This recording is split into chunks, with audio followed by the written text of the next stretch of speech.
Oke. Sekarang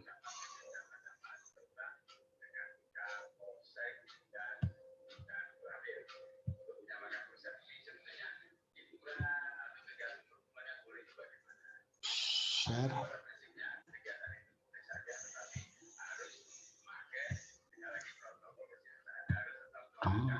Terus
Doa sebelum belajar.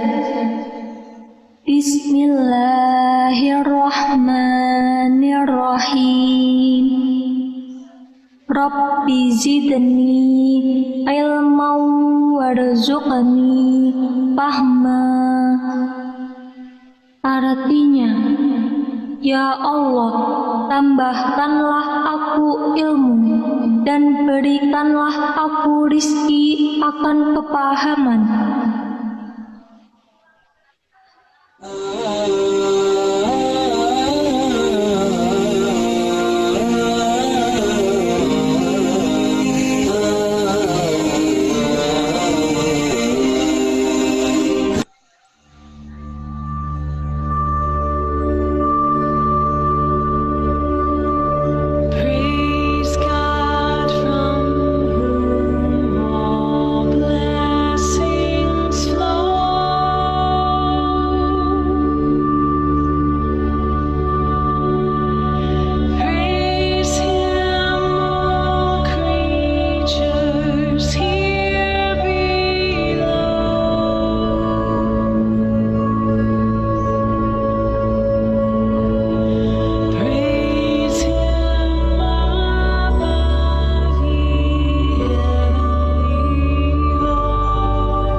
Thank you so much. Semuanya dipersilakan untuk duduk kembali. You may take your seats. And now to officially open this webinar, we would like to request the Education and Culture Attaché of the Embassy of the Republic of Indonesia to open it with remarks. Kepada Ibu kami persilakan. Terima kasih, Mbak Manet. Selamat pagi semuanya. Magandang umaga. Assalamualaikum warahmatullahi wabarakatuh. That I respect Honorable Attorney Lily Freda, that I respect Bapak Fatoni Rodi, that I respect Dr. Karen Fernandez and Bapak Dr. Rusdiono yang saya hormati. Serta semua peserta yang hadir saat ini sudah terdaftar baru 30 orang. This seminar is in order to exchange information about education in this time. Because of the pandemic COVID, and then after the pandemic, I hope we can the same situation. Like it or not, we will face it together, and we are ready to face it.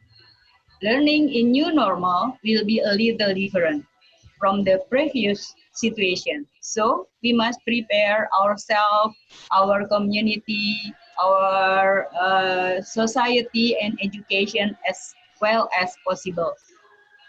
The speakers from Philippines, Attorney Lily Freda, she is a Director of International Linkage from CHED, Commission Higher Education Development, and Dr. Karen Fernandez from the IMUS Institute, and Bapak Fatoni Rodi from ADRI, and Bapak Rusdiono.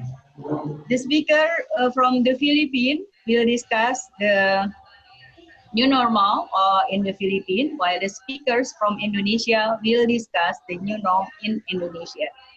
Hopefully, the result of this seminar will be useful for both countries, Indonesia and Philippines. Congratulations in participating in this seminar. Dengan mengucapkan bismillah, saya membuka seminar ini.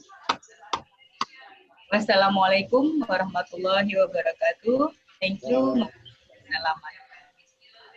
Terima kasih banyak Ibu Lili Nurlaili. Thank you so much Ibu Lili Nurlaili. And now, without further ado, we proceed to our first session, which is the presentation of our first panelist. For our first panelist, as we all know, she is the uh, Education and Culture Attaché of the Embassy of Republic of Indonesia.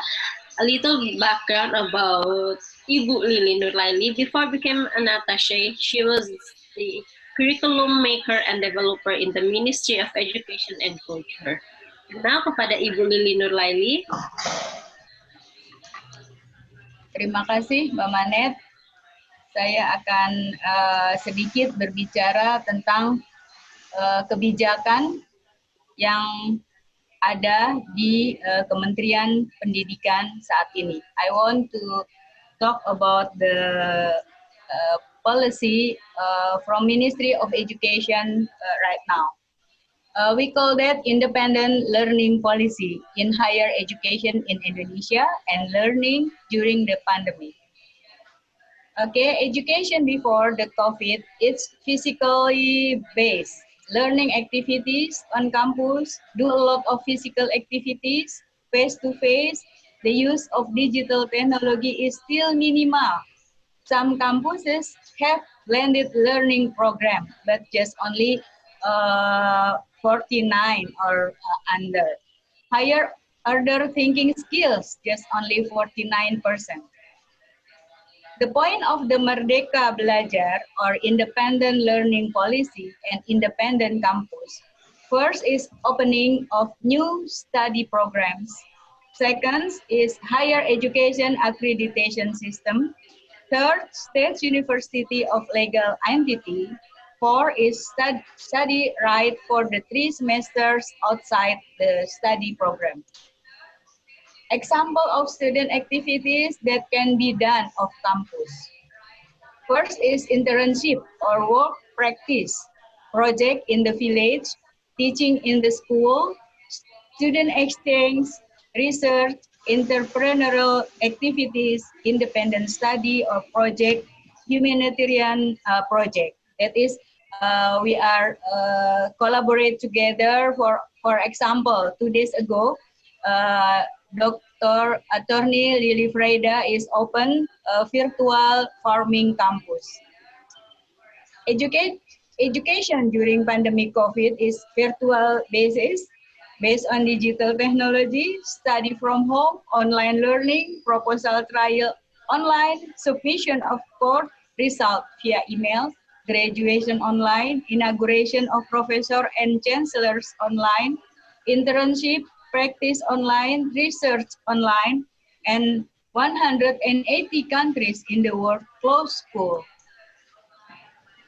What the common issues? Internet connection is intermittent due to the student location. For example, maybe they are outside country mostly. Student and faculty members cannot go out, have mobile phone prepaid data. Internet caves are closed due to social distancing rules. Older faculty are not familiar with new instructional platform and monoton, I mean. Let's improvise from the lecturers. Do not use multimedia specific assignment and learning. Lecturers who do not understand digital usage will find it increasingly difficult to adapt. And what changes during pandemic is first education implementing distance learning. Institutions get a lot of financial pressure. Students and lecturers are not ready to study online. The world of work, accelerating digital access in all industry, greater pressure to renew skills and entrepreneurial opportunities. What education need to prepare? The education must meet the demand of the need of the pandemic generation and beyond.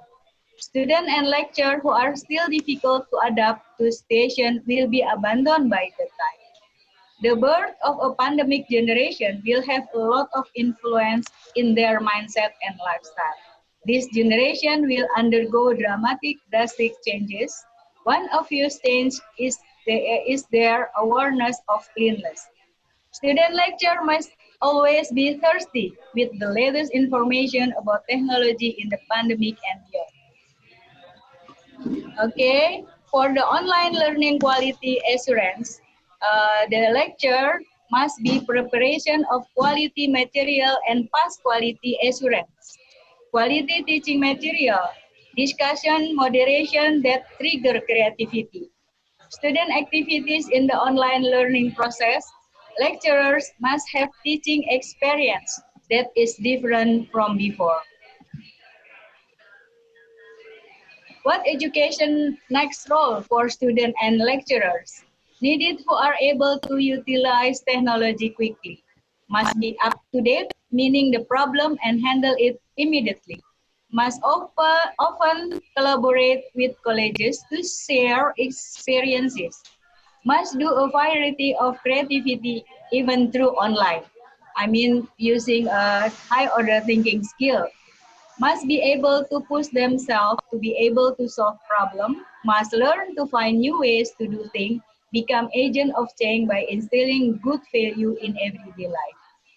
Okay, this is a post-pandemic, and then this is new normal for education, and this is some form of maintaining international relations that have existed are. First is exchange between educational and training institutions. Maybe we can using a course online or benchmarking online or student exchange online. Education, training, assessment, research, culture, and language program. Recognition of prior learning. Teacher, student exchange program in the context of short courses, student exchange, sister school, visit school, internship, we can using online. Publication exchange program in education and educational journal. Reference book exchange program, research result, learning material, educational exhibition, university fair, symposium, and international seminar. Maybe next month I want to make a research together between Indonesian university and Philippine university. We make a research, but we only using online. What the subject matter? Not only one subject matter, but we are already making several subject matter. Thank you. Maraming salamat. Terima kasih. Maraming salamat. Terima kasih banyak Ibu Lili. Thank you, Lili, for the presentation regarding the before the pandemic, during the pandemic, and after the pandemic. Thank you for that information. And now, if you have any question or clarification regarding the presentation of Ibu Lili, you may type it in the Q&A. Ya, Jika ada pertanyaan dari peserta atau klarifikasi, bisa mengetikkannya langsung di bagian Q&A. Dan nanti akan kita sampaikan kepada pembicara. Sebagai informasi, setelah pembicara menyampaikan presentasi atau paparan, kami akan memberikan survei dan kami memohon bantuan kepada semuanya untuk dapat mengisi. For the information of the participants, later, every after the panelists, we will give a survey and we're asking for your cooperation to please answer the survey. And again, if you have any question, you may type it in the Q&A.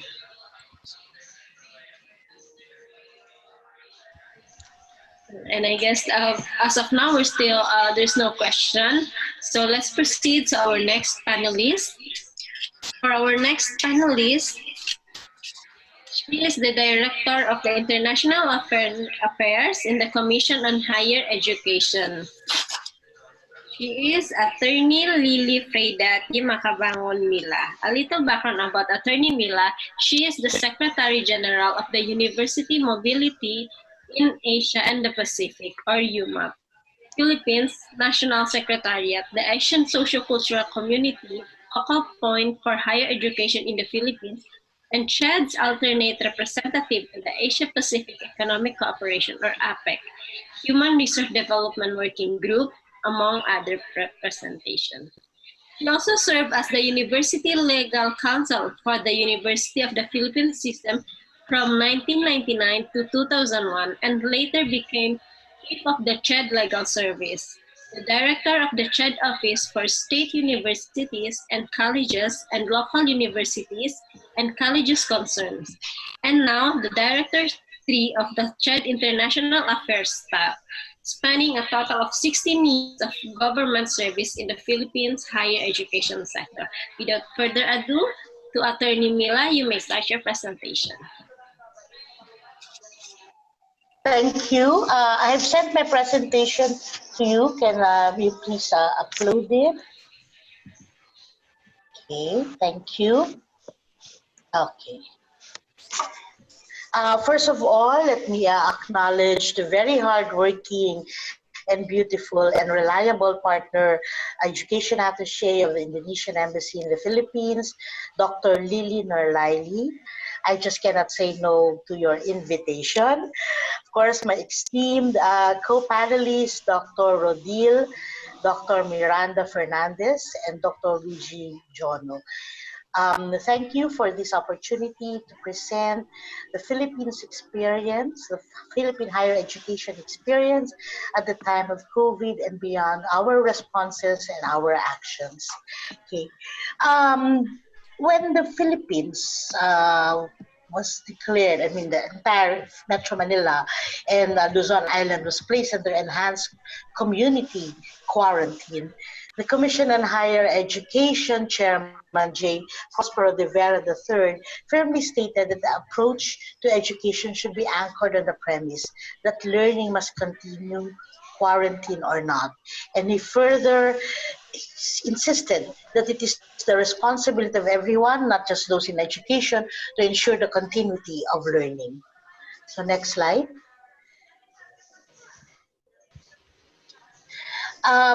The United Nations calls this pandemic a human, economic, and social crisis. And you can see on screen the impact to education based on UNESCO's current study.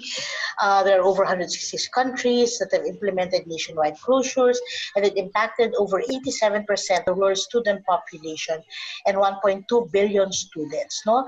And in addition, there are 60.2 million students, teachers worldwide are no longer in the classroom. For the Philippine higher education, there are 2.9 million students and learners that are affected, and we have right now 1,598, about 1,598 CHED scholars, interns, and students who are abroad and are wanting to come home. It is based on studies. It is projected that it will take 5 years before international higher education will recover from the effects of this pandemic. But let us take a pause. Maybe this is time that the earth will have to reset a little and find a better balance to heal. And perhaps for us in higher education, for us to look at a different lens, the things that we're doing, where we cannot do the things the same way as before. Notwithstanding, though, this bleak scenario, the imperative to educate and train people with the adaptability, resoluteness, innovativeness, and resilience that will revive economies has become a crucial priority for all countries. So next slide. So in the Philippines, we have taken action, not just the Commission, but the whole of the higher education sector. You will see on your screen the higher education preparedness for school opening. Health protocols were in place, crisis management, communication plans were rolled out by the universities. Of course, we know that the health situation can change significantly between now and August, which is the time for opening, and we take the advices week by week day by day, coordinating with local government agencies and the national task force, the interagency task force on emerging infectious diseases. We have to admit that the COVID-19 has radically transformed sectors across the globe, and higher education is no exception. So we've closed campuses, we've shifted to online learning, and we support students and staff in this transition. Universities have to quickly adapt to this new normal. And as I said earlier, this is probably the forced pause. It's a forced pause for all of us, but it is also an essential time for universities to prepare, develop, and support creative strategies that will ensure not just recovery right now, but sustainability.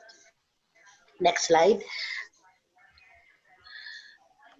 The commission had made surveys, several surveys to determine readiness to the flexible learning system, and you can see that we have several universities already that have been doing online before. The University of the Philippines Open University, the Mapua University, De La Salle University, Ateneo de Manila, New Era University, and there are actually 876 higher education institutions that have shifted to flexible learning during ECQ. And CHED will further on be assisting HCIs to do flexible learning starting May 2020. That means we're rolling off a massive capacity building for faculty and staff on flexible learning, discussing the issues on connectivity with the Department of ICT, and pursuing engagement with international partners for the needed capacity building while we consolidate also our resources. Next slide. Immediately also, when new national issuances are done by the interagency task force, the commission issues the corresponding advisories. So to date, we have about seven advisories that have been issued by the commission, by the chairman.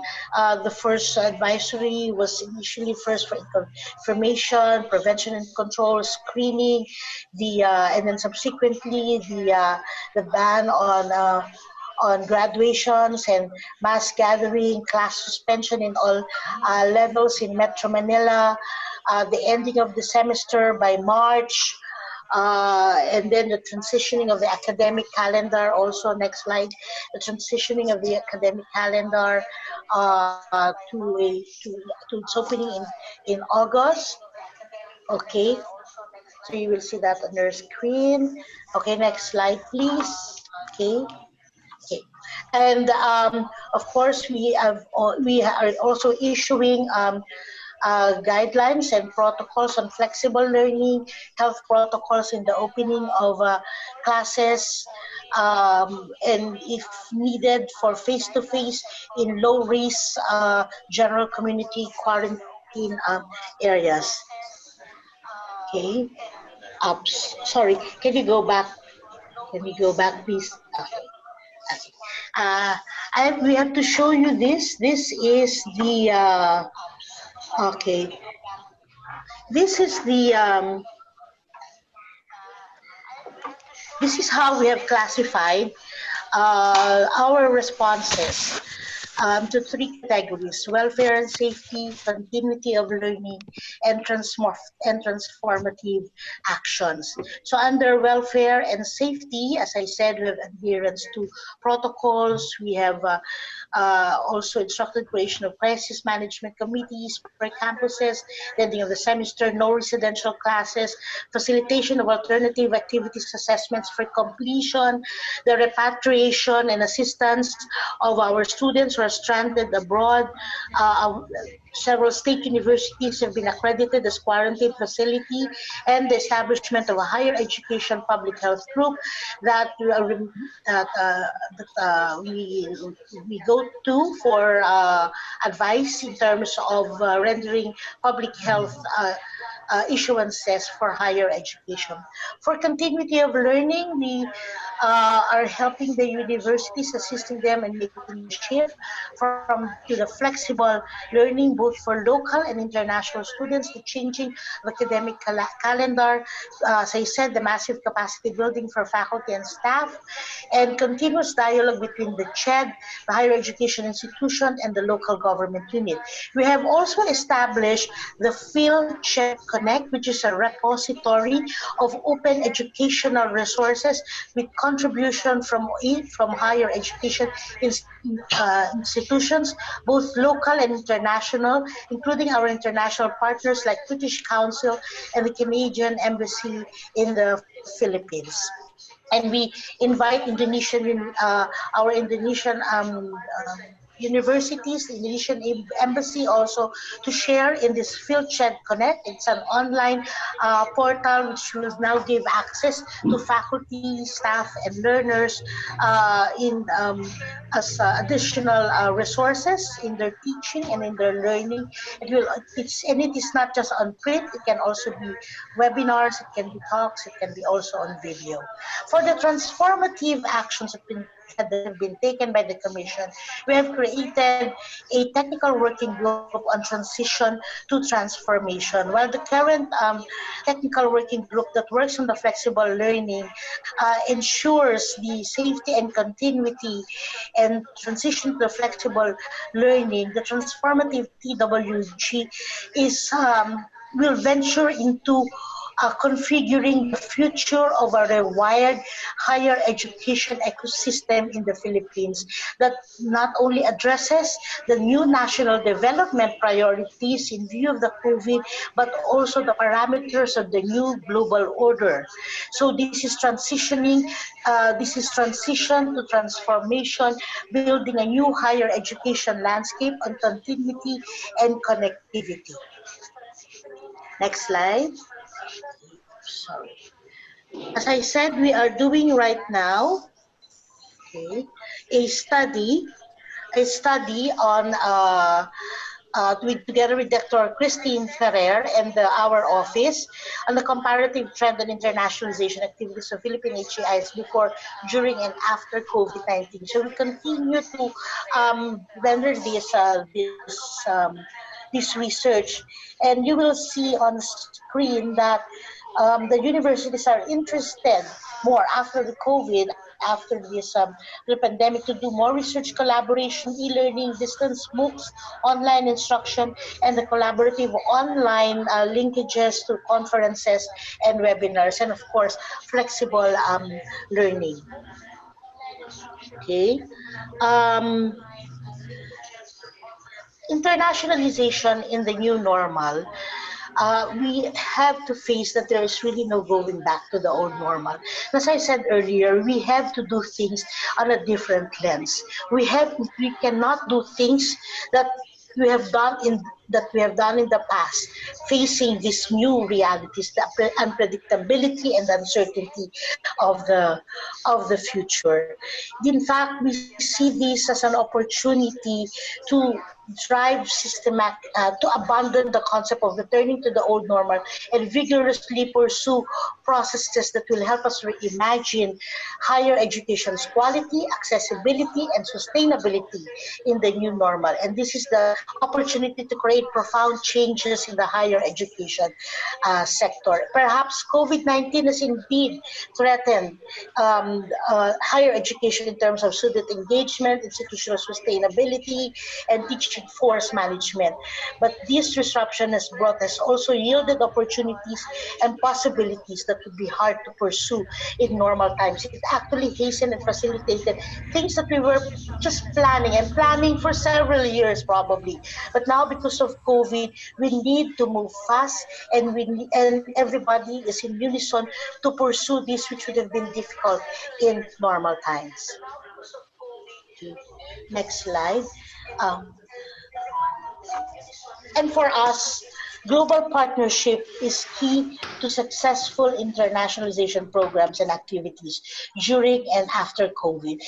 In fact, we can maximize our resources through global partnerships to bring in experts present in other universities to teach through the online platforms and the flexible learning modes. And therefore, this can build more meaningful partnerships and can build capacities based on diverse and contextualized needs of the partners. Okay, it's time to strengthen and expand meaningful and equitable partnerships. We must navigate expanding higher education, cooperation, and partnerships, both local and international, while pursuing modes of education delivery that do not rely on physical presence alone. So, one good practice that we're pursuing is a collaborative online international learning program, which uses international collaborative online pedagogy that encourages partnerships among professors and students and universities in designing learning experiences.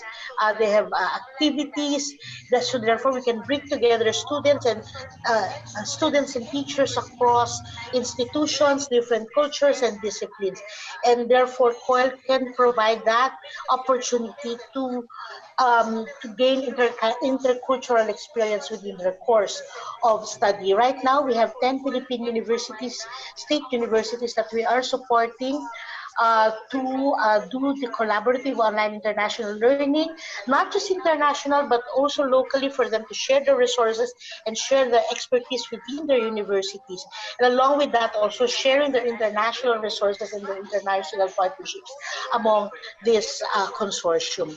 And I think in Bolivia, if you remember, we also just we were in the launch of the virtual farm academy headed by the Central Bicol State University of Agriculture. It's an interesting endeavor of putting together in a virtual platform modules on extension, community engagement, on food security, sustainability, etc. And right now, this is being led by the Central Bicol State University under the auspices of their SAFE network, but I think it will go transfer hosting to other universities. We are also looking into virtual internships and immersions, and that means moving our international courses into virtual platforms. But the virtual mobility must be able to create diverse experiences, and more importantly, it must be able to connect people because it is all about people. Because otherwise, it will just be another form of remote learning. It is connecting people, building new skills and intercultural competencies by leveraging technology and innovations. And we are excited with Dr. Rodil's offer that we can have this networking going, a virtual networking among Indonesian universities and Philippine universities, because truly we would like to look immediately into our neighbors, into the ASEAN region, considering our common experiences and our common heritage, and that community and that one vision amongst us. So we would like to look into building multiple platforms for continuity and expansions of this partnership. We have what we call the CHED Philippine Higher Education uh, global cooperative, and we also have tomorrow we'll be launching the Philippine Higher Education Collaborative, which is a platform and virtual learning community for our teachers, for our faculty, both local and international, to share their expertise, their challenges, their experiences on how we evolve flexible learning and how we get to capacitate more of them at the quickest possible time. So we are, as I said, we're also looking into virtual internship and immersion programs, and I think there's a richness and a vastness of opportunity for Asian ASEAN universities to offer this also to the world. And lastly, we are also localizing our internationalization programs, and Dr. Lily was very generous really to share also her time as we mentor universities that normally it would have been very difficult to reach them, but because of technology, we can do this virtual mentoring as we bring them also internationalization into them, the benefits of expanding and the expanding their knowledge, opportunities for networking, at the same time showcasing the uniqueness of their university, their own experiences and their own challenges, considering their distance. Most of them are would be in the south, in the Mindanao area, but now because of the virtual platform, we are able to afford them and give them experiences from international partners for their faculty and their students. And as my last slide, we are faced with the uncertainty of the future. And as the Fellowship of the Rings, this is the Lord of the Rings trilogy, and this the Fellowship of the Ring, the group of Frodo and Gandalf, and face the long journey to Mordor. Frodo said, "I wish it would not have happened in my time." And Gandalf responded, "So do I, and so do all who live to see such times, but that is not for them to decide. All we have to decide is what we do with the time that is given to us." This particular quote truly moves me because while we continue to battle COVID-19 and adapt to the global crisis and transition to the new normal, we must build on today to create the education of the future, resilient, dynamic, equitable, and transformative. Because years from now, we may need to face the question on what we have done, what we in the higher education sector have contributed to make this world a better place to live in, how we built bridges instead of walls amongst nations, and how we develop better global citizens who will continue to make this world better. And finally, how we contributed to eliminate poverty and ignorance. Maraming salamat po sa inyong lahat. Terima kasih. It's been wonderful sharing with you. Thank you. Thank you po, Attorney Lily, for the presentation and for sharing us on about the impact of this pandemic. You mentioned that during this pandemic, everyone is really suffering it, and there's really challenges. But the challenges give us also some opportunities on how to improve or how to develop in education sector. And now for the participants, if you have any questions or clarifications, you may type it in the Q&A. Jika ada pertanyaan atau klarifikasi yang ingin ditanyakan kepada panelis kita, bisa diketikkan pada bagian Q&A. Dan jika tidak ada, and I guess there's no questions as of now, let's proceed to our next panelist. Our next panelist is the education specialist of the Universitas Ma'arif Hashim Latif, Bapak Ahmad Fatoni Rodli. Kepada Bapak kami persilahkan. Okay. Good morning, everybody. Assalamualaikum warahmatullahi wabarakatuh. Alhamdulillahirrahmanirrahim. Distinguished Ibu Dr. Lili. There is a two Lili in here. Ibu Dr. Lili and Ibu Ati Lili. Peja. Mrs. Karen Fernandez, the Adris representative of Philippines. Then Prof. Luciano, and then Miss Mary Antoinette.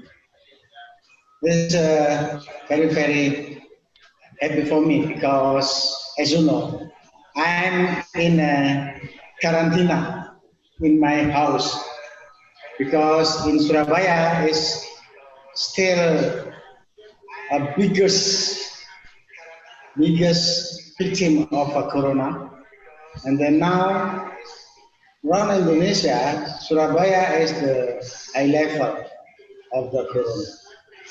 And then in my campus, the staff, and then the rectorate, they have to test with the uh, swab and inform me. Alhamdulillah, the result of the swab is negative for me, negative in my family, and negative in my campus. And then I will speak about the regulation, and then Ibu Dr. Lily already speak about the regulation, but I will speak about the epidemic still over there, and then about the problem, and then the impact in higher education. But the very bad impact is, especially for the private university, is no student, new student is very difficult to invite them to our campus. Okay, please in the next, uh, yeah, ladies and gentlemen, in Indonesia called is a PSBB. PSBB is a large-scale social distance. Although it is a past, but there is a still transition in Jakarta and in Surabaya, etc. So all higher education closed until now. Although we are have learning, there is only delivery. And how change service delivery? COVID-19 changed service delivery. Education not choice but to relay to ICT delivery, the program online. Because face-to-face is forbidden in Indonesia. And the rest, the COVID would establish the education system. Very established side. Our ministry very confused by that because they have curriculum transition. So we have to make a systematic program to improve quality, might crumble. And then we have to pay attention about that. Segregating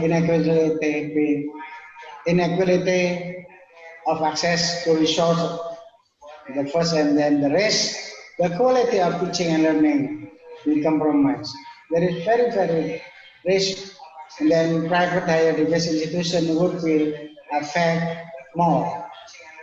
When around 1,700 private university will be bankrupt, yeah, will be closed because there is a lot of problem about it. And then the worsen relevance and employability, science engineering affect most. So we can have, we can hope about the quality because lower quality of future intake and student. Next. So as a bit in equality of resources because the shifting of delivery modality would expose digital divide between region and Indonesia. Because you know, Indonesia is a bigger country from Papua, from Aceh, and then they are very distant, very far distance. So we have divide digitalized. In Surabaya, it's a problem because a lot of and then the telecommunication is very good with the wire, and then no problem about the internet.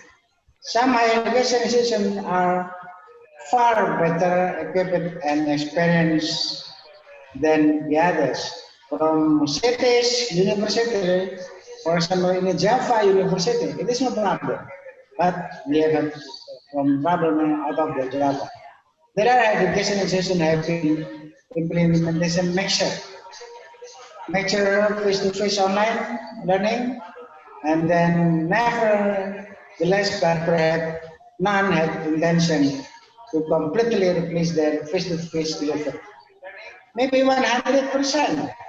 No face-to-face delivery because we have a regulation forbidden to face-to-face delivery. We only online and blended learning exception for the practical. Many higher education institutions may not have the capacity to deliver the whole program online. As you know, a lot of university it is in not perform about online.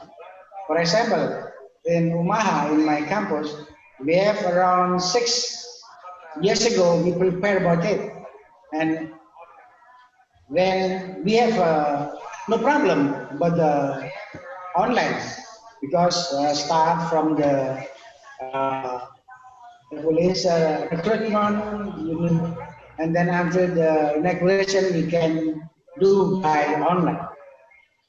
Many education may not have the capacity or deliver because the divide and then the competence of the rector, competence of the lecturer.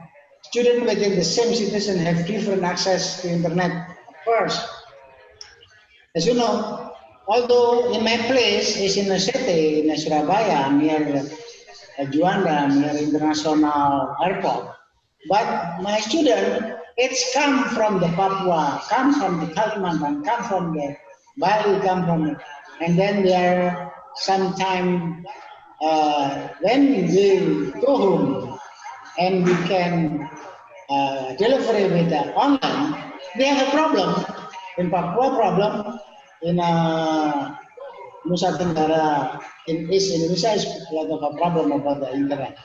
How do you deal with the inequity arising from the wide use online learning? So there is important one.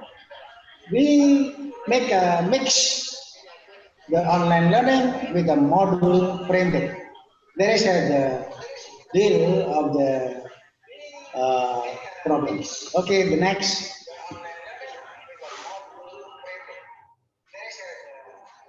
Hello. Yeah. Risk of systematic decline quality. The most undirected frequently accessed resource is technical teaching quality. And then lack of the proper resource and unprepared online delivery will have significant impact of the quality of teaching and learning. Ladies and gentlemen, a quality of a teaching, it is the problem now, because some problem is because of divide of internet, divide of digital, because they not prepare the lecturer by system of online teaching. So sometimes it's a suddenly regulation. So we have to make a suddenly management success too. In order there is no lag between city and between the other city. And it is a serious mistake. It is a serious mistake is online learning can be affected by simply posting lecture notes online or providing video recording as lecture. Because there is a suddenly preparing, so it is like not like to replace face-to-face from face-to-face material to online material. it is a very different. The preparing is very solid, very so quality online learning requires teaching material prepared by professional instructional designer. Teaching material prepared by professional instructional designer. As you know, my background from education technologies. So it is my competence to preparing professional instructional design. And then next Saturday, I will open for the community service how to make a media instructional design with the social media and then the others media. The lecturer is pedagogically trained for delivering online program. There is not familiar with the pedagogical online program. The students are equal exposed to pedagogical online learning. As you know, the research there is available the result of research. The factor of success of learning of online learning is come from the father and mother. When the mother and father is not familiar with internet, so the student very difficult to improving the learning quality. The worst effect from program would be science and technology is student unable access to laboratory. So the real laboratory it is a very uh, problem, but we can to make we can make the virtual laboratory. We can make simulation in laboratory. We can make a instructional with a module laboratory, and then we can make a practical directly with interactive. For example, with the Zoom, we can instruction in the laboratory, but there is not real laboratory. And the other is science and technology program are most important to for innovation development. Next, there is a lower quality of future intake student. So, ladies and gentlemen, I told this, it is the victim of the COVID. The victim is lower quality of future intake student. But you can improve the lower quality with the other side. What is that? There is when we in a traditional or when we can face-to-face education or learning, not involve from the foreigner. Now we can involve the foreigner, the lecturer from foreign to teach us. So we can improving our quality from lower to the good quality. With what? There is important one. Ibu Ati Lili is very important one now because we can improve the quality with the international visiting professor, etc. Secondary school to produce prospective students to higher education institutions also close. Higher education institution would have to develop measures to address lower quality student intake, and then providing remedial course in the first year would probably have more. There is the alternative of how to improve quality of our students. Next. Private higher education institutions potentially affect most. I told you that large percent of private institutions, more than 95%, more than two-thirds national enrollment in private higher education institutions. It is a very affected private higher education institutions are spilled over phenomena. Around 1,700 private universities, very, very effective. Private institutions usually are financially heavily depend on the student fees to cover staff salary and operation. Now, as you know, I have a problem about the fee of students. Around only 25% is in the fee come to us. Only around 25. And in general, lack of resources, private education institution may end it up stop operation for lack of funds, yeah, and we will set back 1,100, yes, 1,700 private. It is needs to identify possible for government support for private higher education. So I have a appreciate to Ibu Lily to improve us to make how the private higher education become improving quality. Next,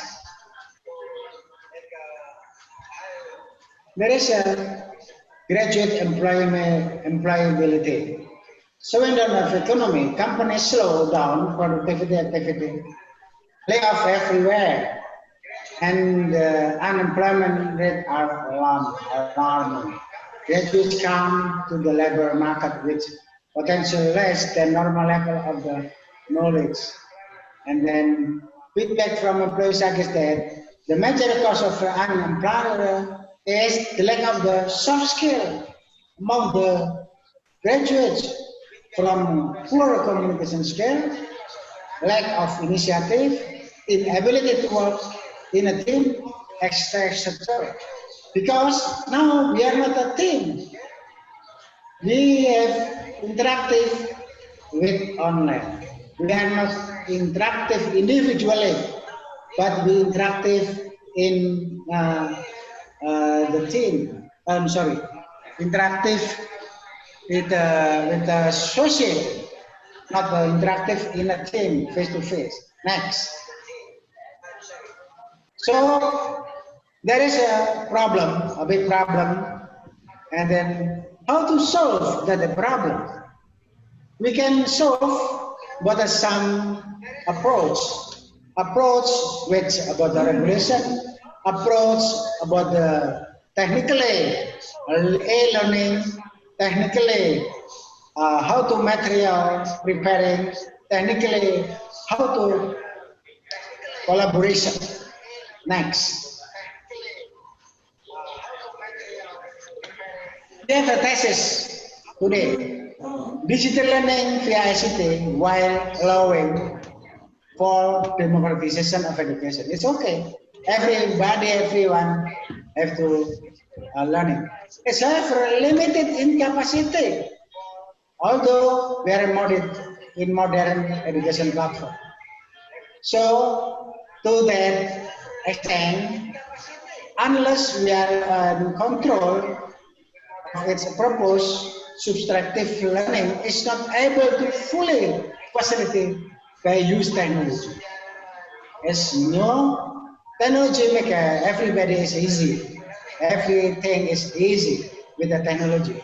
But we have to know about the limited of technology too. And limited of person who can implement it of technology. Next. Case in point, a critical task of the online learning curriculum. We will analyze what is the critical online learning curriculum. Facilitator and learner are slave to technology. That is the last.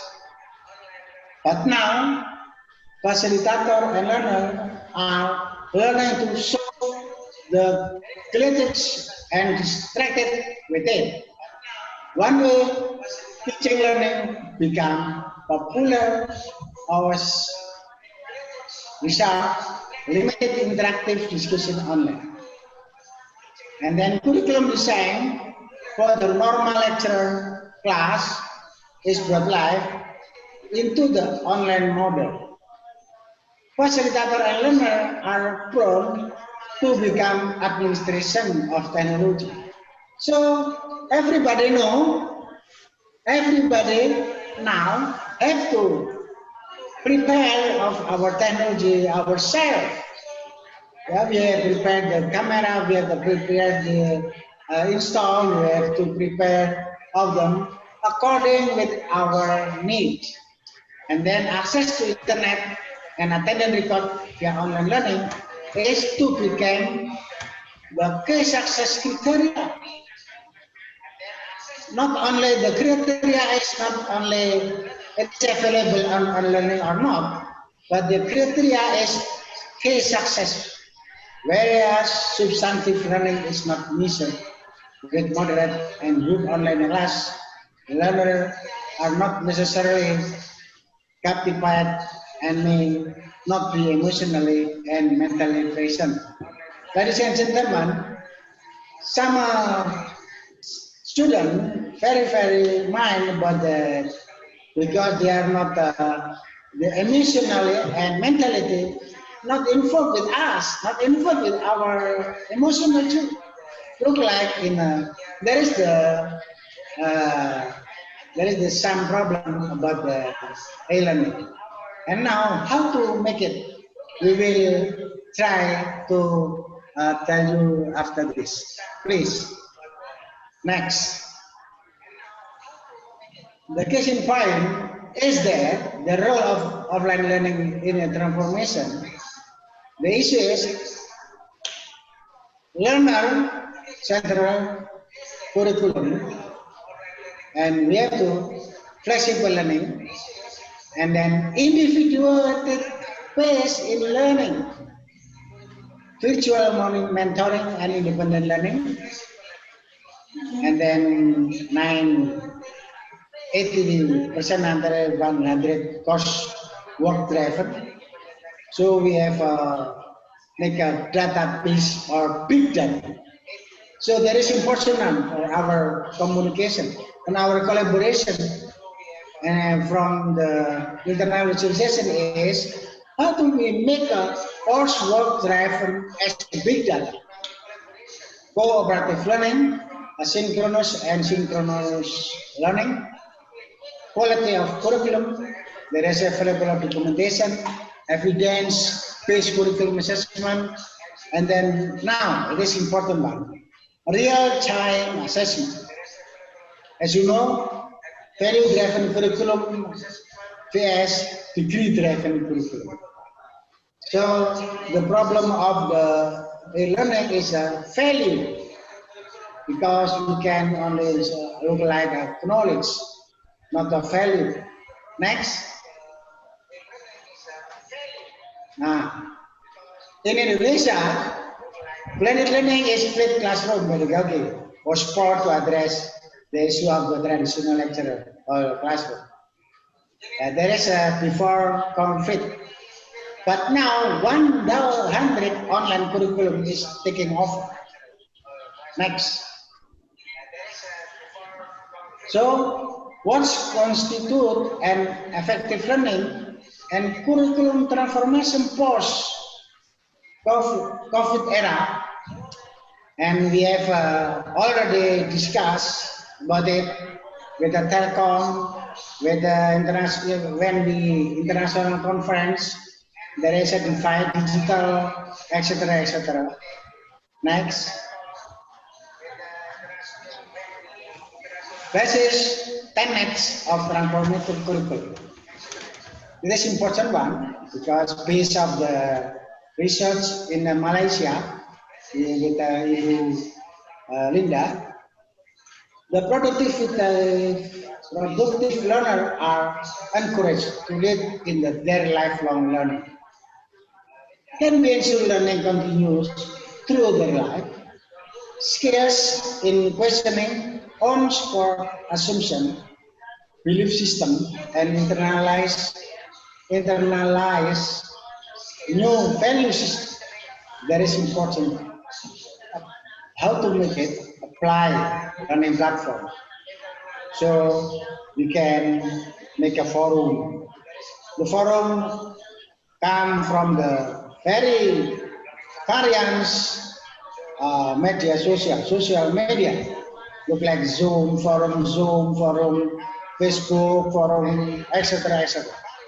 And we can make a brainstorming scenarios in order we involving the emotional and then a daring blog and then reflective question inquiry.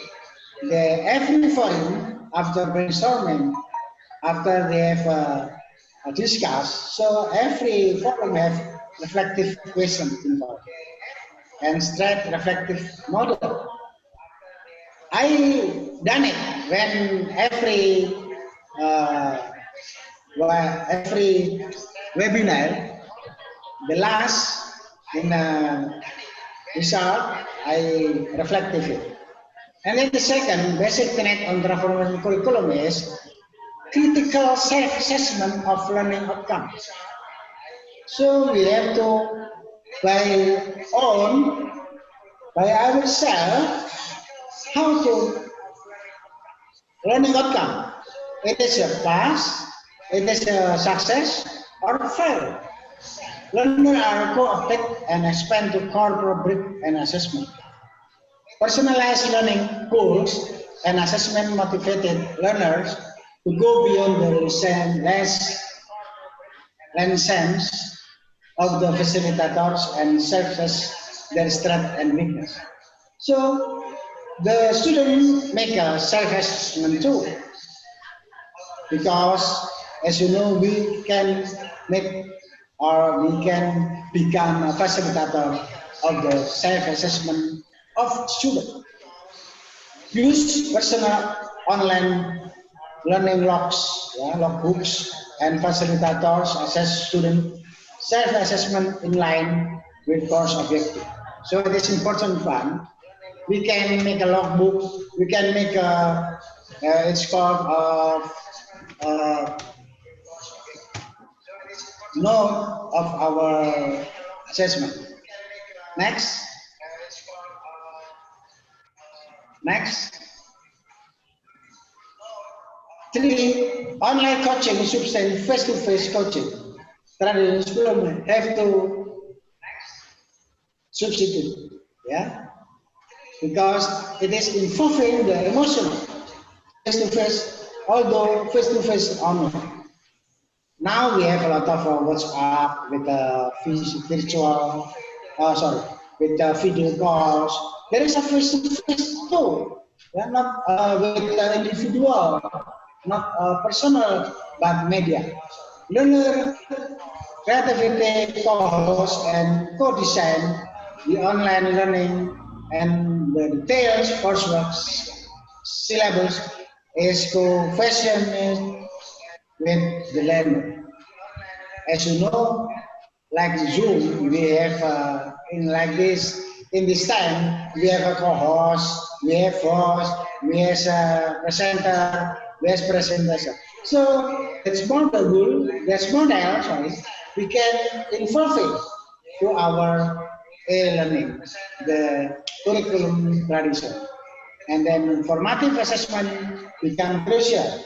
One-on-one virtual discussion, observe of the student performance through online activity, and group presentation. It is important because the group presentation is not only presentation with email, not only with PowerPoint, but also the result of the produce the film, short film, produced with a video. That is, in other is more complex than with only presentation with a PowerPoint. The next, the fourth is we have to maximize transdisciplinary learning experience of subject topic. It is important how to avoid lecture slide and facilitator, how to develop critical resources material, learner co-host online learning, and personal narrative of learning. and maximize asynchronous learning, but create rappel the value of synchronous learning, interactive discussion on online platforms. The next.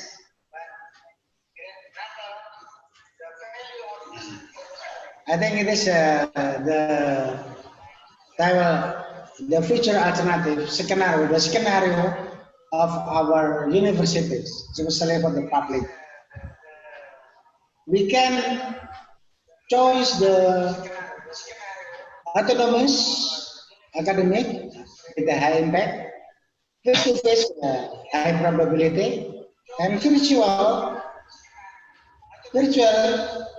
it is with a low probability, and then non autonomous ministry and academically low impact.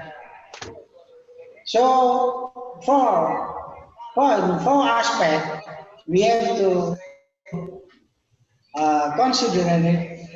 The first is if we want to high impact with high probability, it's a face-to-face. So we have to go a good old days like a madrasah style education representative. There is only if they have probability face to face. Look like now in Surabaya and etc. This is the first time for make a face to face with a full protocol, health protocol. And then there is the future established. It is still established. And now there is if you want to low probability, but it is technically enabled. Yeah, scholar network, state of the art. There is a new one. We want to high impact, but with a virtual. And then when I talk first, we will discuss with Prof. Lily, Ate Lily. Maybe we can make this collaboration. We make a consortium with the scholars network state of the art. Yeah? How to Indonesian and Philippine become sister cities, sister student and sister university, run university in Philippines and run university in Indonesia. Because as you know, Malaysia, Thailand, there is a lot of Malayu, and from Indonesia, similar with Malayu, it is it is more interest, yeah, if they join with the Philippines. Philippines is a half of Europe maybe, because there come a lot of person in Philippines not look like in Malayu.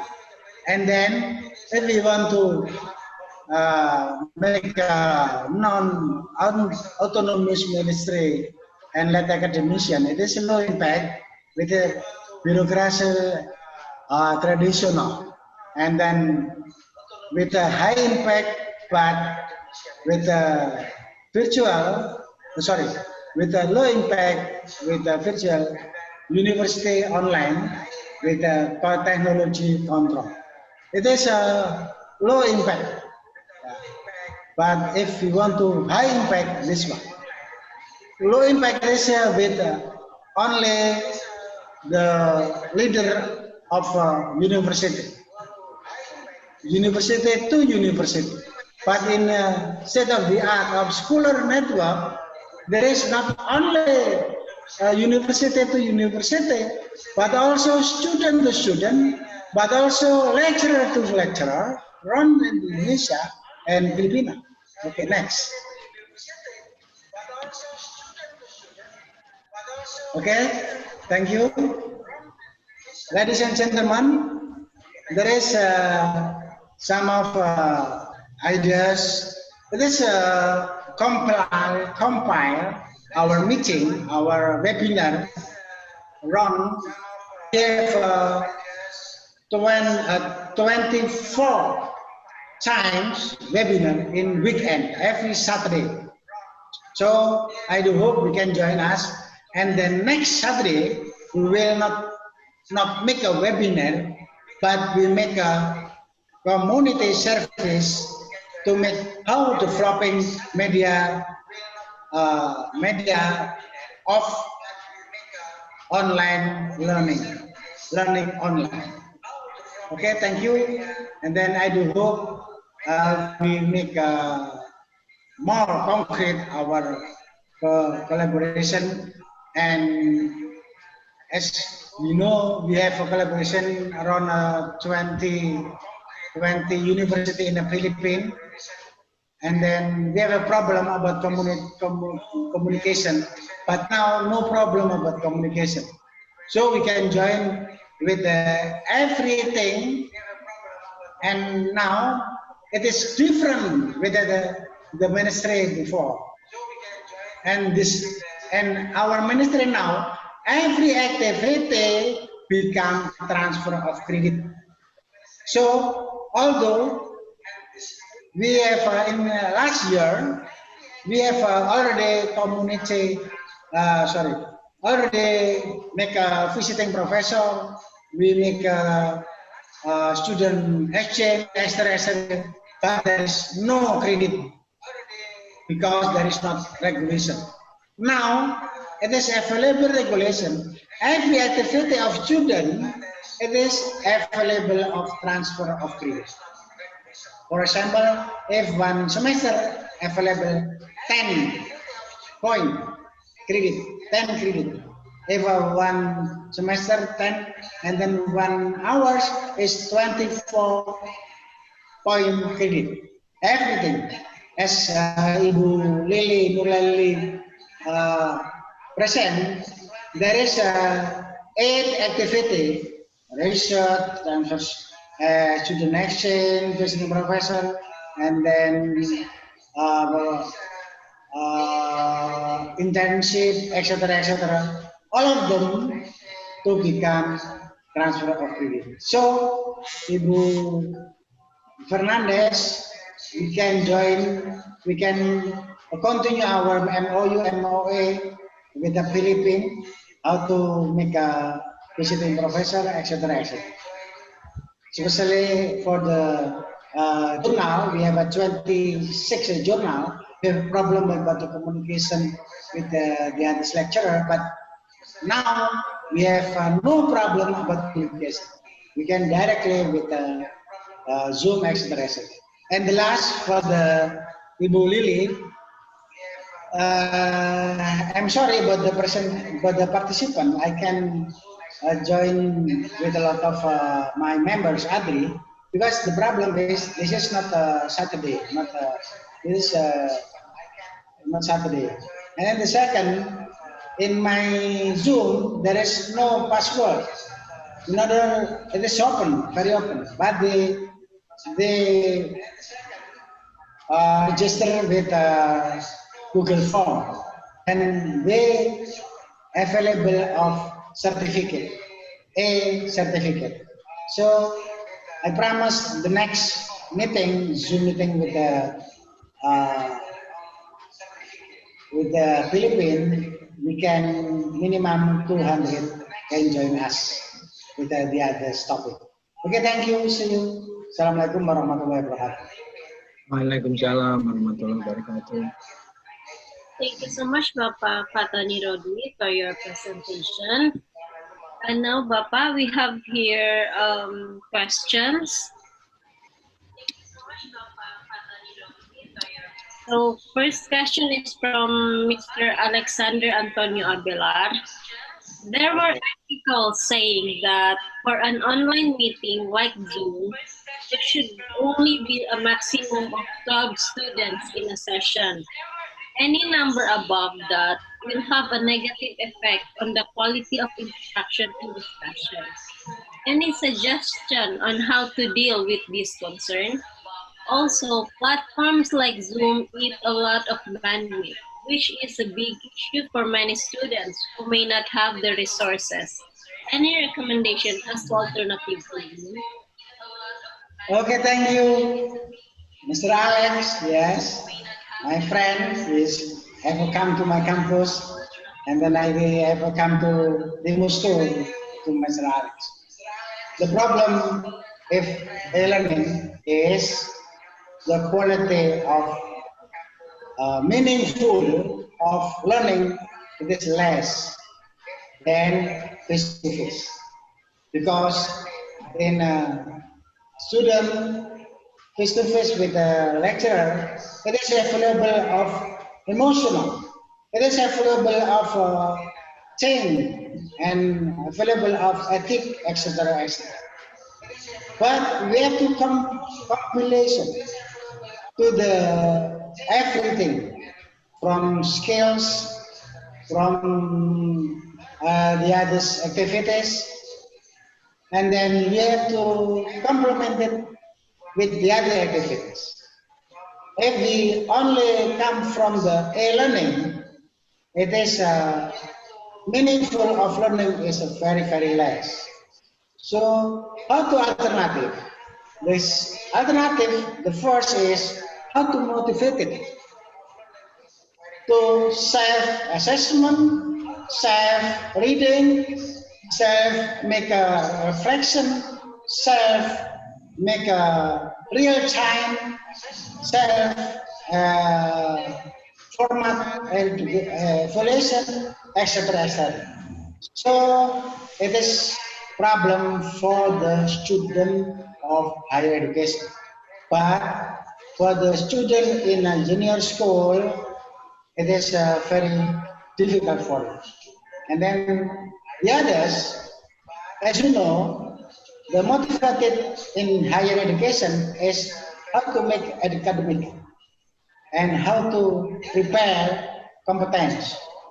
So we have to make the others activity with not only with text. We have five kinds of media. You can make a text look like a book, and a book we can improve it become not only a book but also a book audio. So we can read a book. If we difficult to read, we can hear the book, and we can develop it. I often forget to make a book audio. In Indonesia, it's called babon. Babon is buku ajar bersuara, audio e-book. It is important one. You know that someone have more but reading but less to hear. But sometimes more to hear but less in reading. It is important to complement it. And then the second is we have to not only e-book but also the simulation. The simulation with the video, the simulation with the not only video but also uh, a game, yeah, etc., etc. Now everybody can make an application with a game, especially for media instructional. We can make it in a game, and then the third is how to make an interactive media. Interactive media is look like face to face a student with a lecturer. Yeah, it does look like, for example, the student want to ask the application, we can directly answer about it. And then the last is it's called hypermedia. What is hypermedia? Hypermedia is every resources involving become one unit. It is available person of the expert. It is available the simulation available of the video call. It is available of the evaluation, the text, etc. Okay. There is a lot of alternatives to improving quality of learning. And then we have just involved, we have just make to create, it's called this gray media. What is a gray media? Gray media is we can we can explain about the problem, about the topic, with look like we explain in whiteboard. Yeah. So in Zoom we can show it, we can make it in Zoom like this in here, in order interactive to involving emotional in meaningful learning. Okay, thank you. Thank you, Bapak. Another question. We have a question here from Mr. Norman Gutierrez. Good morning, everyone. I am watching from the Sultanate of Oman. Thank you for the very informative presentation by the first two speakers. My question is addressed to the second speaker. I assume this question is for Attorney Lily. You have mentioned in your presentation regarding issues of pitfalls of online learning curriculum is we become slaves of the technology. My question now is, what are the strategies or solutions offered by the administration to their stakeholders or students? From Mr. Norman. Okay. I answer it or the others? Bapak, you may answer first, and then later we will ask Attorney Lily's idea regarding this question. Okay, I answer it. Silakan Bapak, boleh Bapak. Okay, terima kasih. How to alternative of students, and then how to improving the student or improving the student. Everything now in, you know, in Java it is available of the Warsito. Warsito is told that suatu hari nanti akan ada masa di mana seorang kebo nyusu gudeg. What is in English? You can translate it in English.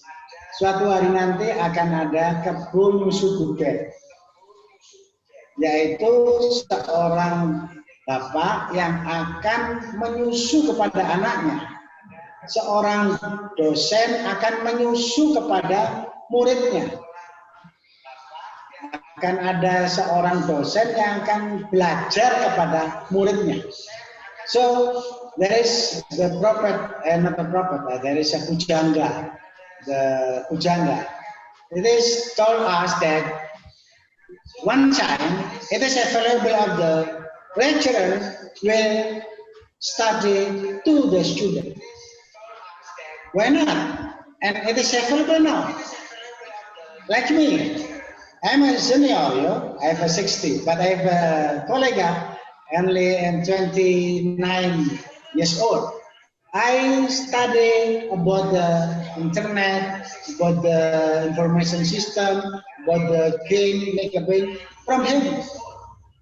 So we know our students now are the Z generation. So they have very, very sensitive about the digital, very competent with digital. So we have to make a partner, the student with us. How to improving our quality of learning, the base in a partnership from student to lecturer.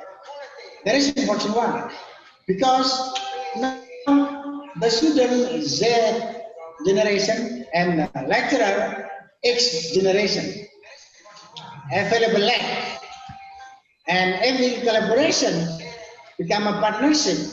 We are only facilitators, not a one person as a one resource. So all of our resource not only come from us, from lecturer, but also from Google, from PowerPoint, from other country. We have a slide share, we have big data in science, special science program study, etc., etc. We can involve it to discuss, and not like my when I young, only from the lecturer. But we have a lot of resources, not only from a docent, from lecturer, but also our work. And then the real university now is live university. Real university now is live university. And then really lecturer now are all resources, not only from human, but also from system, from internet, from others. Okay. Thank you. Thank you, Bapak Rodri. Attorney Lily, you may add something regarding the question from Mr. Norman Gutierrez. Okay. Okay. Um, yes, I agree. We cannot become slaves to technology because because technology is a tool, and in the end, it is human. It's us people who created the technology, but we have to leverage technology in order to adapt also to the current challenges. So, what are the strategies that we that we propose? I think I've listed that in my presentation. We have to bring our international courses, international courses, our learning and teaching in, into the virtual platform, I'm okay. Okay. And therefore we need to also um, but that's easier said than done. True, there are a lot of challenges as pointed out by Dr. Rodley, the great digital divide, the struggles also, uneven capacities. We have over 2,000 institutions. We have over 2,000 institutions, and of varying capacities, of varying quality, of different mandates and visions spread out over 7,600 islands. It cannot be done by the administration only. It has to be really a collective effort by everyone, by the HAIs, by the parents, even by the students. The students will have to accept that this is already the platform that we are working on. But of course, we know what face-to-face experience can still bring to us. That's why Chair Popoy de Vera emphasizes that we are not pushing for online learning. We are pushing for flexible learning. It is a strategy and an approach that looks into the condition of the students, the learners, and the faculty, and allow them the freedom to study at their own pace, and through their own process. It's a lot of work, but it cannot. But it can. It's a lot of work. It's a lot of work for all of us, but it cannot also be done alone by the Philippine higher education sector. That's why international partnerships are very important for us. We learn from the best as we also share our own experiences here in the Philippines. Thank you. Thank you so much, Attorney Lily, for the answer. And now, another question addressed to Bapa Fatoni. The question is from Isma Simarangkir. What about independent learning policy, whether studying outside study program 3-SEM in the same campus or outside our campus? Yeah. Okay. there is our regulation now in 8 semester. It is available 3 semester. It's studying in out of our campus. There is independently. It is not more independent too because there is not look like a traditional community or campus. Maybe the others university in abroad not like that. But Indonesia now have a regulation to improving quality is make a 3 semester in out of the campus, out of 2 campus. So it is important for us.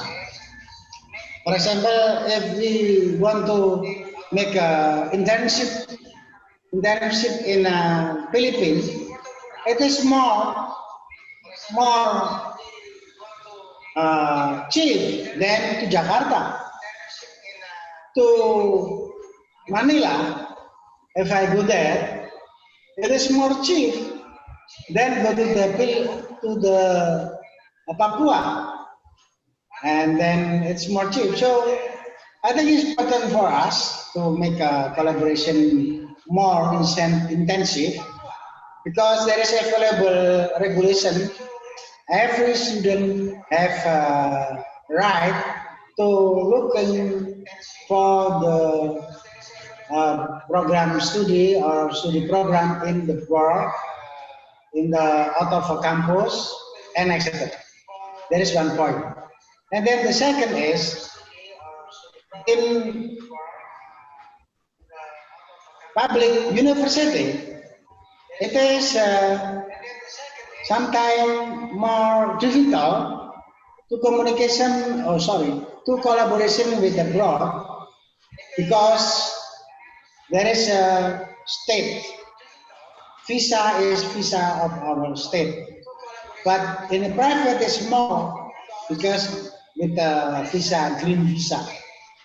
And then in a lecturer from state, yeah, state university, they have to prepare of the blue visa, not like me, green visa. But with ATRI, we can collaborate it.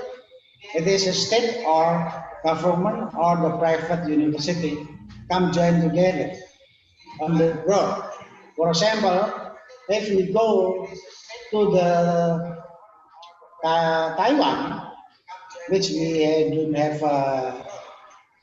don't have the collaboration about the ambassador, there is a problem with the lecturer from the state university, but the private is no problem. So we, on behalf of ADRI, we can execute it. When we already joined to the Secretary of a President in Taiwan, we can join research over there. And fortunately, we have a 14 joint research with the Taiwan, with Taiwan. Then the point, one point. And then the second, the independent Merdeka ya. Ini in Indonesia is kampus Merdeka. With the kampus Merdeka with the 9 point, it is although it is a regulation, but it is a start up. And then some ministry staff, although in the Jakarta, etc., it is still difficult about that because how many students? There is thousand, around 3 million students, higher education, have to prepare, have to facilitate to internship in the industry and then in the others. And you know the problem in industry are now in not health. The industry, a lot of clothes, etc., etc. There is one point. And the other is in the independent campus Merdeka, we have free to make a new program studi. We free to make a program studi with a three conditions. The first is a program studinya B. In the second is we collaboration with the WCU 10, WCU 10 level, I don't know, 100 level WCU. So I do hope Mrs.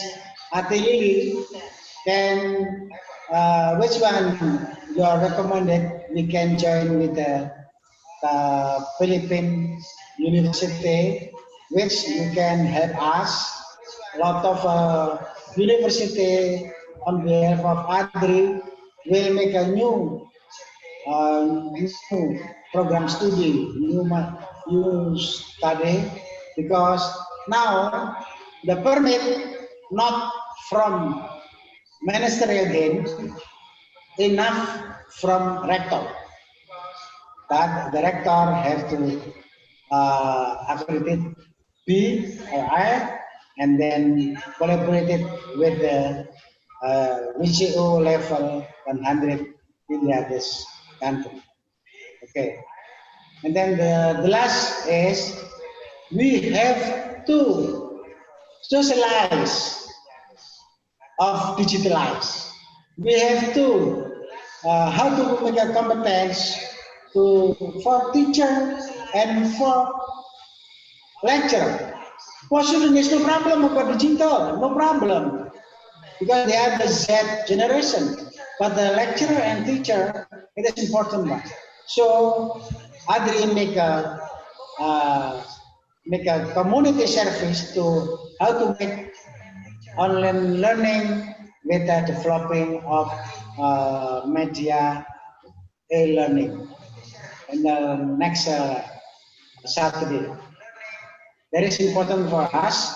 And the last is, I think, to improving and to accelerating that post-pandemic, we have to make one institution again.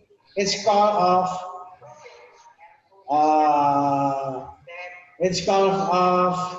the Virtual University Consortium of Asia.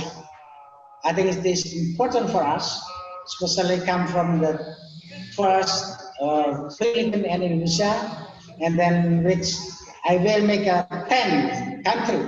We will consortium with the 10 country first. Asia, India, Korea Selatan, Korea, Taiwan, and then Malaysia, Thailand, Philippines, then Singapore, and then India, and then Brunei, and then Timor-Leste. There is a 10 supported us, and then ADRI level over there, involving from Russia and from United States. And maybe we will make an inauguration of ADRI of United States next March in 2021 in United States of there. We will make a big open conference over there, and then we will inauguration for the virtual University of Agri Asia. Okay, I think it's done. Thank you. Thank you so much, Bapak Tony. And now we will proceed to our next presenter. Our next presenter, she is Dr. Karen Miranda Fernandez from the IMUS Institute of Science and Technology. Dr. Karen Miranda Fernandez is the Vice President for Research and International Affairs and Dean of the College of Hospitality and Tourism Management of IMUS Institute of Science and Technology, Philippines. She is also the Vice President for Education and Accreditation of Asia Pacific Institute for Events Management and President of APIEM Events Management Services. Ms. Karen Fernandez, you may start your presentation. One more, Adri Filipina, Bob. Thank you, Dr. Patorki. So good morning, everyone. First of all, I would like to thank Dr. Lee Norlai for inviting me to be one of the panelists. And of course, thank you very much, Dr. Patoni Roddy of AGRI. And good Okay, thank morning you. also to Attorney Lily Frida Mila from CHED, and of course, Dr. Rosijono from Surabaya State University, and to all the participants. Good morning. So it is a great honor and pleasure to be with you here today to discuss this very timely topic.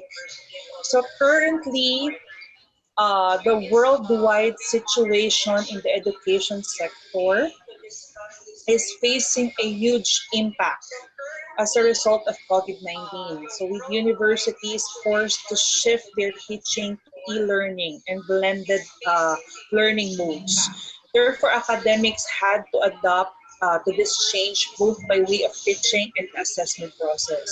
So this has generated several challenges for both teachers and students. Um, can I have my presentation, my PowerPoint presentation, please?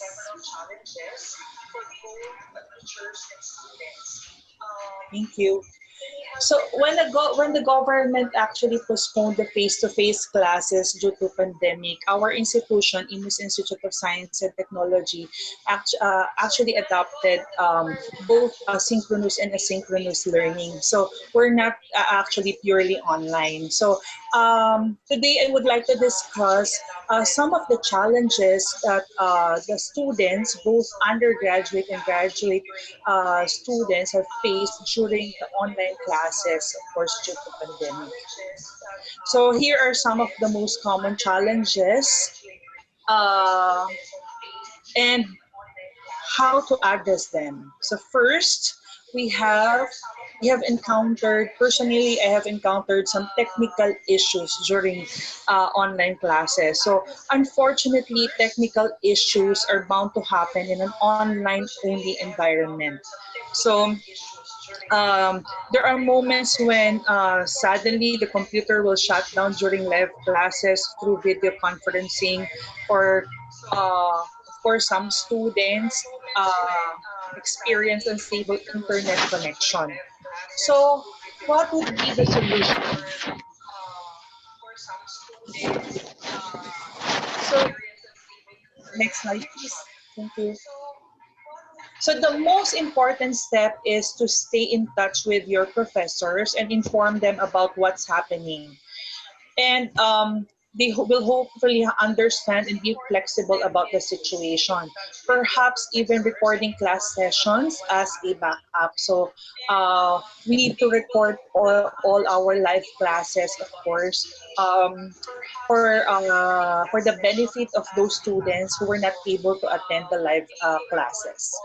Next, another challenge that we have encountered is the distractions and time management. So while studying from home or wherever students may be, there can be more distractions than usual. So especially with family and possibly younger siblings around. And sometimes having additional responsibilities. Therefore, time management becomes more challenging. So what could be the solution? Next slide, please.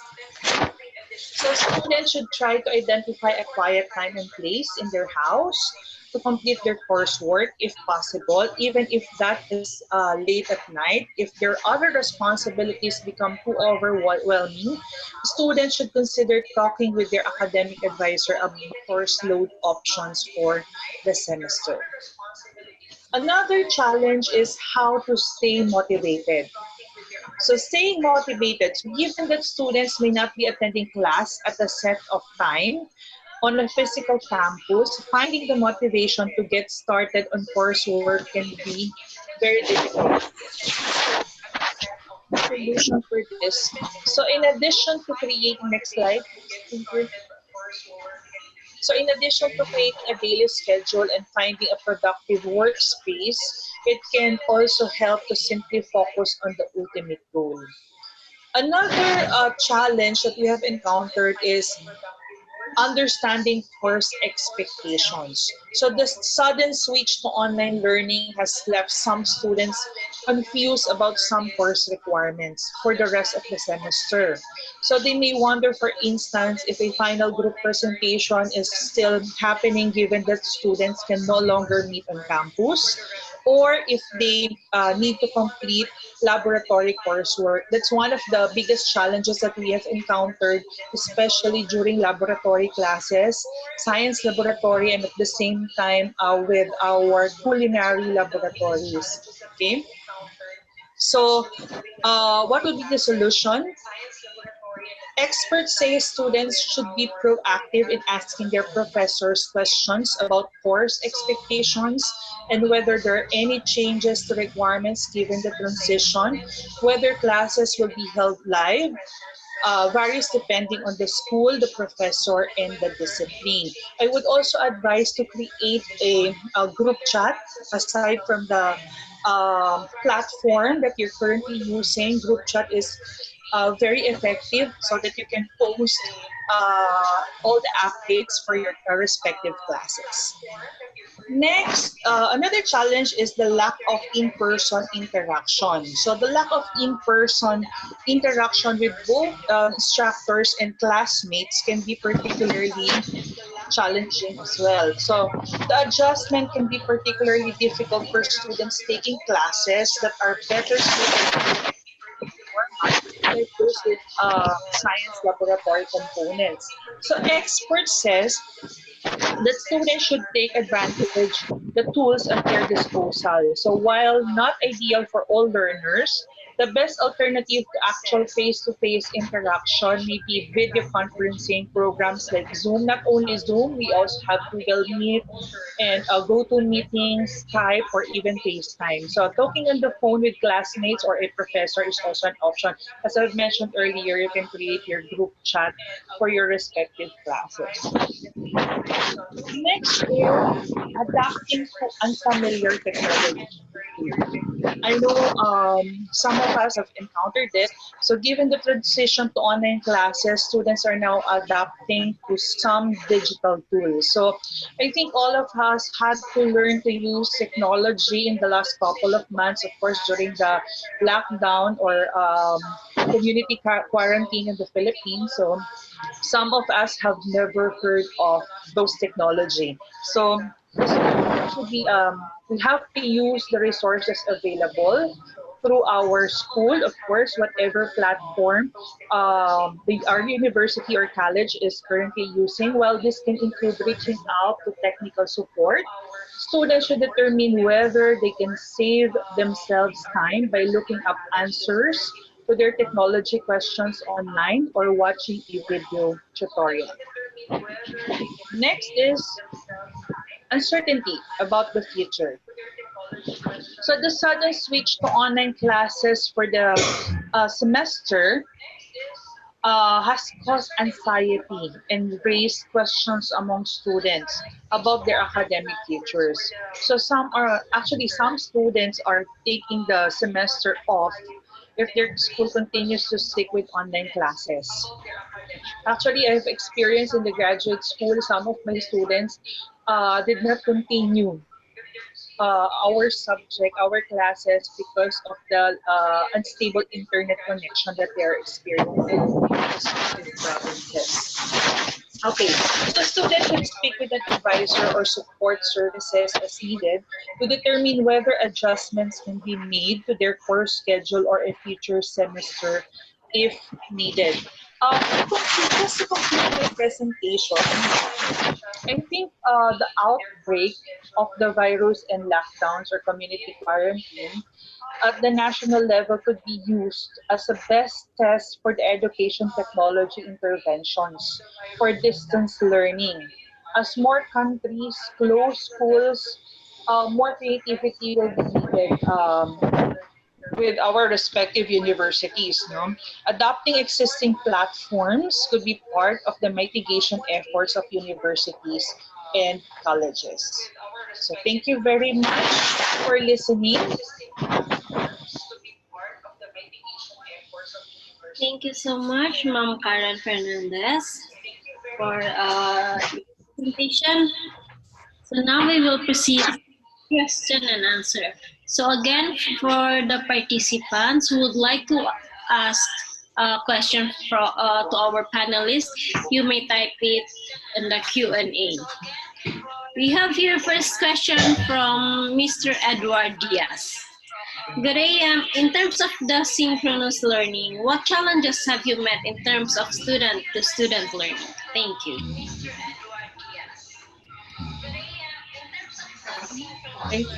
Thank you.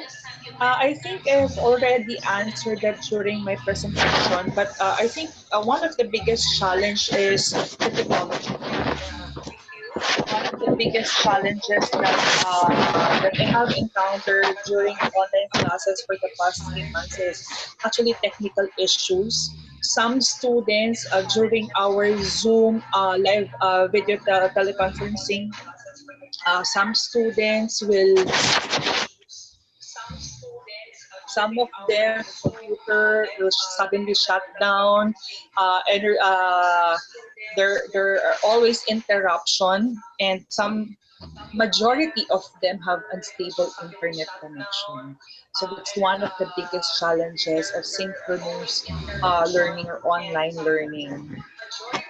That's why I have mentioned earlier that with our institution, Imus Institute of Science and Technology, we adopted both synchronous and asynchronous learning.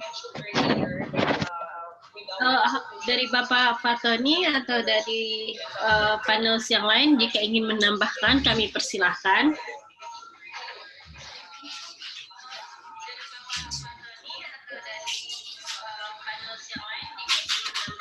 If you have any more question, you may type it in the Q&A. Jika ada pertanyaan, dipersilahkan untuk mengetik langsung di bagian Q&A.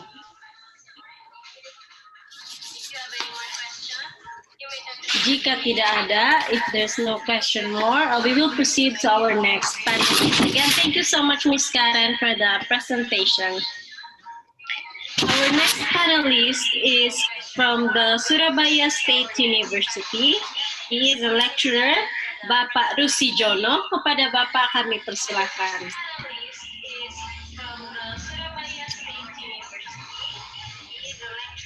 Bismillahirrahmanirrahim. Assalamualaikum warahmatullahi wabarakatuh. Good morning, everyone. The first, I would like to thank for moderator, Mbak Mary, and who gave the opportunity to present my thoughts of impact of COVID-19 on learning at higher education. And then I would like to thank for Mam Eti Lili Fraida, Dr. Lili Nurlaili, Education and Culture Attaché, Embassy of Republik Indonesia in Manila, Mr. Fatoni Rodi, my counselor, and President of the Association of Indonesian Experts and Lecturers, Dr. Karen. Thanks, Dr. Karen. Last year I visited at IMUS, Institute of Science and Technology. I am very happy over there, and hopefully one day I can visit over there again. And greeting to Mr. Alec and all participants in this morning. Let me present the impact of COVID-19 pandemic on learning at higher education. Let me share my PPT. Next, Mbak.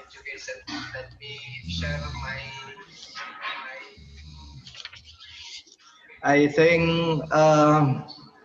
this issue has discussed by previous speaker, so I just pass it. Next. Okay. In Indonesia, some policies in dealing with the COVID-19 pandemic is Indonesian government has formed task force with responsible for overcoming COVID-19 pandemic. The task divided Indonesian territory into 4 groups. green zone, yellow zone, orange zone, and red zone. Green zone, there were no COVID-19 case found in this region. And yellow zone is the spread of COVID-19 was controlled and didn't increase. Orange zone, transmission, the characteristic of orange zone, the transmission rate of the corona COVID-19 spread is still high. And then the highest, the red zone, is there was a local transmission or spread of coronavirus between local residents in one region quickly. And then in this region,